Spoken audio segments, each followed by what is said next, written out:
Yo, what's up mga master? May nagtatanong dito mga master, paano daw gamitin yung kapo? Yan. Di pa ako professional na gitarista, nagtuturo lang po ko base sa alam ko sa sarili kong research, experience. Nasa sa inyo na yan kung susundin nyo to o hindi yung may tinuturo ko. Let's go. Ang gamit ng kapo mga master. Example, meron kang chords na G, E minor, C, D. Gusto mo siyang taasan kasi mababa sa kumakanta. Well, magkakapo ka lang dyan kahit saan sa frets. Basta abot ng kumakanta. Pwede kang magkapo dito sa first fret na syempre yung G mo uusod na rin siya ng dito. Yan. Uusod na siya. Kanina nasa third fret tayo. Siyempre uusod na siya ng fourth fret. G pa rin yung gagawin natin. Same na same yung chords. G, E minor, C, D. Yan. Pero take note mga master. Ang pinag-usapan lang natin dito is shape. Pero actually, ito is G sharp, ito ay F minor, ito is C sharp major, at ito is D sharp major. Pero shape yung ating pinag-usapan ngayon. So, ito lang yung gagawin mo ulit. Yan. Depende sa'yo. Halimbawa, magkaapo ka dito sa fifth fret, yan. At ganun din yung gagawin mong mga shape.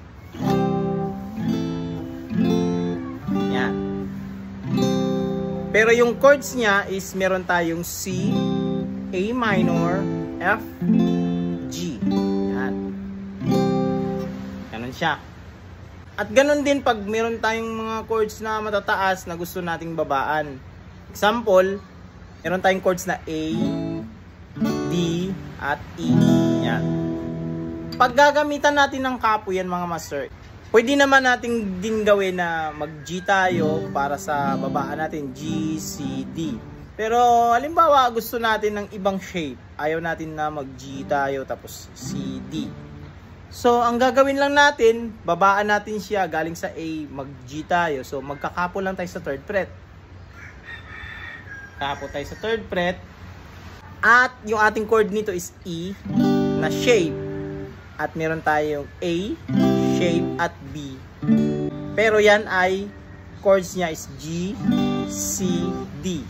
Yan. Ito yung walang kapo. Diba? Sa madaling sabi, gamit na gamit siya pag mag-transpose ka. Kumbaga shortcut ba, magkakapo ka lang, mas madali na lang. Example, meron kang plucking na ganito.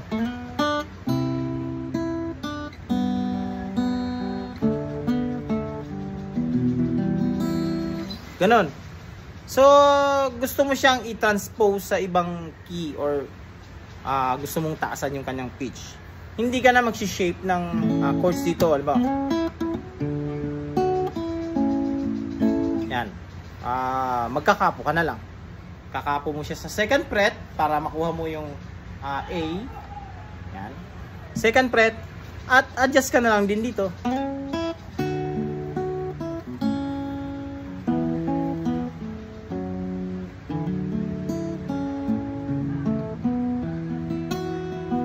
Pwede ka rin magkapo sa high frets. Yan. Sample dito sa 7th fret. Oh.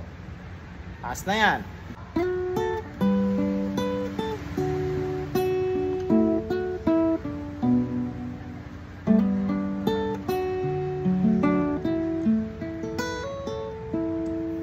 Yun. Gamit na gamit yung kapo natin sa pag-transpose. Pero, mga master, mas maganda pa rin na aralin muna natin yung mga chords dito sa ating fretboard bago tayo dito mag-transpose. Para hindi tayo malito kung ano na yung mga tawag pag nagkapo na tayo kung saan-saan dito sa ating mga frets. Kaya pa rin natin siyang i-identify. So hanggang dito lang mga master. This is Mark Music. God bless you all. Peace out.